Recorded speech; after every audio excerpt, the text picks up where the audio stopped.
Hello and welcome. Thank you for joining me here at the O'Rourke Report. Let's jump right into this. Let's just say if you want to be notified every time we put up new content, you can hit the notification button, hit the like button, hit those good things, and you'll never miss a show. Trying to think of the right word to say. Well, I drew a little blank there. Okay, let me just say stick around to the end because at the end we will have a giveaway. There's going to be a question, and whoever puts the answer first in comments, I will be reaching out to you and we'll give you more details at the end. Okay, so let's go on. First place we want to go is to Potomac. Uh, it hasn't really been compelling. That's not the right word. I haven't. I've been disappointed in the quality of it a little bit. Seems to me it's going downhill. It's going down market, is what it's doing. I'm going to be very blunt. I hate to say this because I do think the cast is a smart, bright cast, and they've got a lot to offer. I just don't think the subject matter that they involve themselves in and build a whole show around. A lot of times, who cares? I just don't care. And I don't think a lot of them are being particularly authentic in any way. I think there's a major facades going on, major facades that they're not breaking out of at all. And the major facade, of course, is Karen, who fancies herself the grande dame of Potomac, as she'll never hesitate to tell you. And she was involved in a drinking and driving incident shortly before filming began. I'm guessing because they opened this season with it, and that's really been the underlying story through most of it. Although Karen tries her best to intimidate people to stop talking about it by saying, "I can't talk about it. It's all and it's with the lawyers. It's this, that, and the other thing." Well, she was cited for not just one infraction. They did a roll on Sunday's episode of all the things she got citations for, and she pissed somebody off. I don't know if she was flapping her gums to the cops when they came to the scene, or they have her on uh, tape, they have their little lapel cameras, being particularly drunk. I don't know what the what happened, obviously, but I do know whatever did happen resulted in a ton of citations. So, yeah, that's Potomac. A little downhill, I'm going to say. Now, let's go on to the other one who started up recently, and that is Salt Lake. I think Whitney Rose is biting off way more than she can chew. Whitney Rose fancies herself. You can't see this, and I could tell this to Brennan, New York. You can't play stupid Cupid doll and then demand to be taken seriously as an intelligent person. And Whitney Rose attempts that. She has the high pitched voice like this, which to me is very inauthentic. Hold on one second. I got the sun blasting me in the eye. That was a little bit better. Um, well, she has taken on a couple of them. I think, who did she? She's taken on Lisa. They're trying to go after Lisa Barlow. Lisa Barlow, I think, is her authentic. I think we see a lot more authenticity with Lisa Barlow than we do with Whitney Rose. And Lisa Barlow, coupled with the fact she's very intelligent, very well spoken, knows how to reason out an argument. Whitney Rose, I have a feeling, is not going to end up where she wants to end up on the side of the story.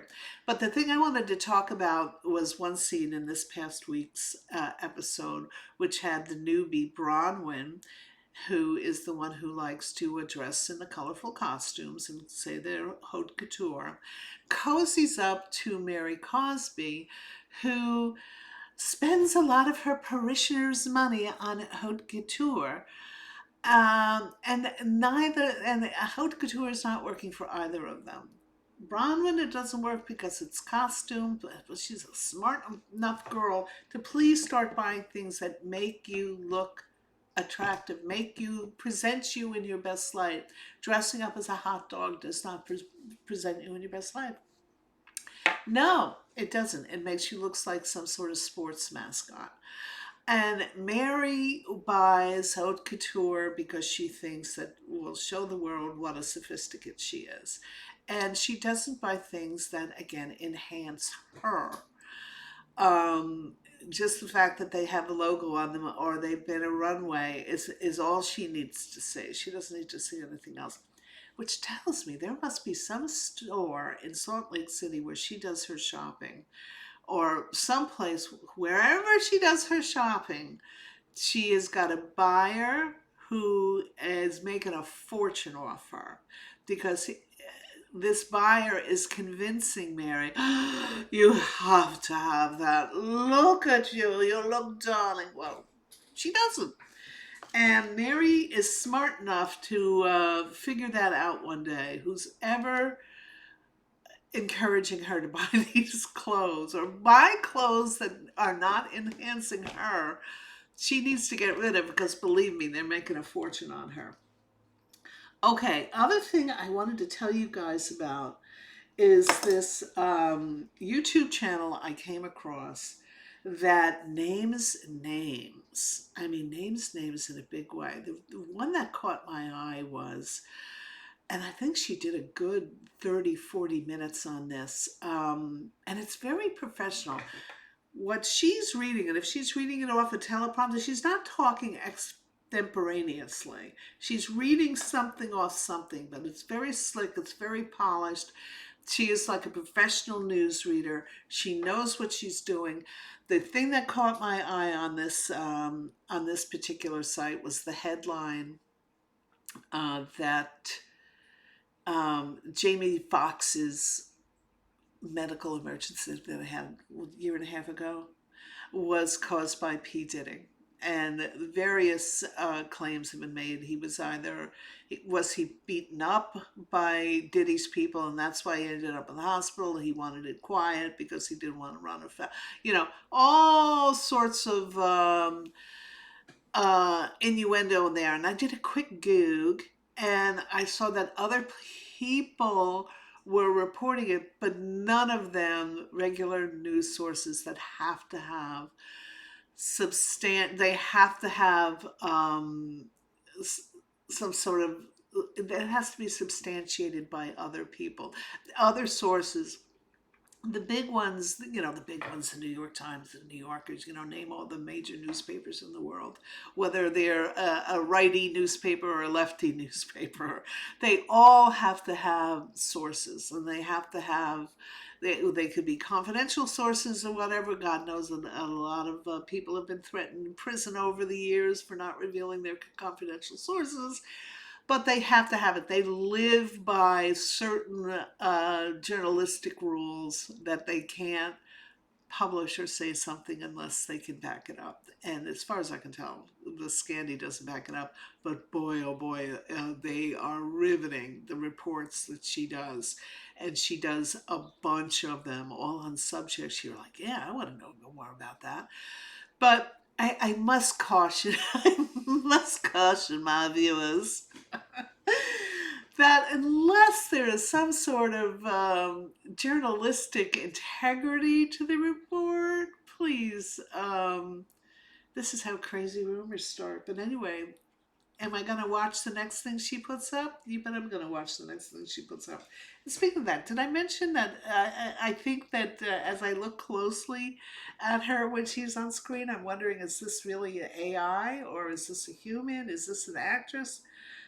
Chloe, I don't know if you were invited to the party. Okay, you can go back there.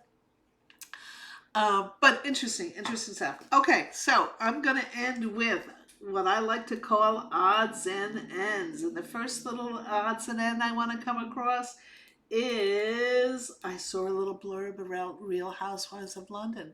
Is it possible? Is it true? Is it affiliated with Bravo? I don't know, because there are some, and I'm thinking of the Real Housewives of Melbourne, New Zealand, Real Housewives of Cheshire, which is in the Midlands of England. Um, they're not affiliated with Bravo, but they somehow are able to use the Real Housewives, so they've got to be affiliated with Andy Cohen then, I would imagine. Um, so I don't know, Real Housewives of London, are they going to be under the Bravo umbrella, or they're under these freelance housewife umbrella? Chloe? Um, so I hope Carolyn Stansberry packs up her bags, grabs Sergio's hand, leaves Dubai, and flies into Heathrow, and long may she slay. I hope that's where she ends up. The other one that I wanted to mention here, we haven't seen her in a while. She's been suspiciously quiet. Why is that? Lindsay Hubbard evidently had this big lavish baby shower. I'm sure it was sponsored by somebody. It looked very slick and polished. Didn't look like a bunch of friends getting together, giving a girlfriend a baby shower. I'm wondering why she's so quiet. Why don't we see pictures of her and the baby daddy everywhere? I mean, I was always of the opinion, until I see something to change my mind, is that the baby daddy is not too thrilled about being. I'm sure he's thrilled about the child, but he doesn't want any part of Lindsay's PR machine. Interesting. Don't know if we'll see more about that. The Southern Charm, the Southern Charm trailer came out. Looks like there's going to be a little trouble in Bro Paradise. Looks like Craig and Paige are even tighter together. And when I look at the type of things Craig has been putting out the last 2 or 3 months, boy, he looks great. Boy, he's making smart moves. And if that's down to him affiliating with Paige, that's a pair made in heaven. And I just wish that they would get together and marry. Maybe that's me. Maybe I want the romantic thing, but I'd like to see them cement that partnership, because that partnership is a good thing all around. Okay, thing we're going to end on before we get to the contest information is House of Villains. I don't know if you guys are watching it. First season was great, kind of like The Traitors was great. Second season was even better. House of Villains so far is shaping up to be pretty good.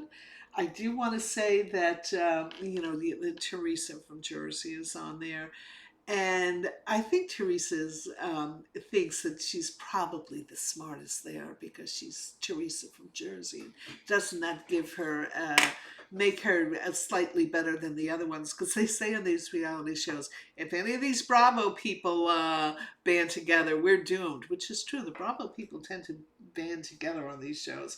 But anyway, I saw a conversation between Teresa and Tracy, New York, Pollard, who, if you recall, was originally on the Flavor Flav of Love, whatever that show was. But she is really grown on me over the years. She was way, that was a rough cast back in the day. But Tracy is kind of, gone to the top a little bit. She knows how to do these shows. And there was a conversation between Tracy and Teresa, and I could just tell from watching Teresa all the years I've watched her, that she thought she was manipulating Tracy, and Tracy just let her think that. Oh, yes, and talking back to her. So I can't wait till these two butt heads. I'm going to be Team New York, I will tell you that much. The other thing I want to say about villains, Wes Bergman from the Challenge fame is on there. And he is just as idiotic as he is on the challenge. You know, on the challenge, how he always looks in the camera and he tells you how smart he is, how intellectually superior he is to the other castmates on the show. He continues his same stupid stance, claiming to be so superior to the other people, and he manipulates them all. And of course, that's nothing that, nobody's buying it. And I'll end by saying that I'm rooting for Candy Muse. I hope Candy Muse wins. I thought she was kind of a mean girl on RuPaul's Drag Race, and I think he was just on an All Stars version and got kicked off, you know, fairly early for him in the game. But I hope she wins House of Villains because she is a ton of fun. So anyway, that's all we have for today. Let me just say, if you watched it all the way through, here's my one and only question: who do I want to win the House of Villains? Put that in the comments. The first person to answer correctly, I will reach out to you and send you or PM you the code from a $25 Starbucks gift card. So I hope you like it. Anyway, thank you so much for joining us today. Again, if you like what you saw, please hit the notification button, hit the like button, and I will see you here on the next installment of the O'Rourke Report.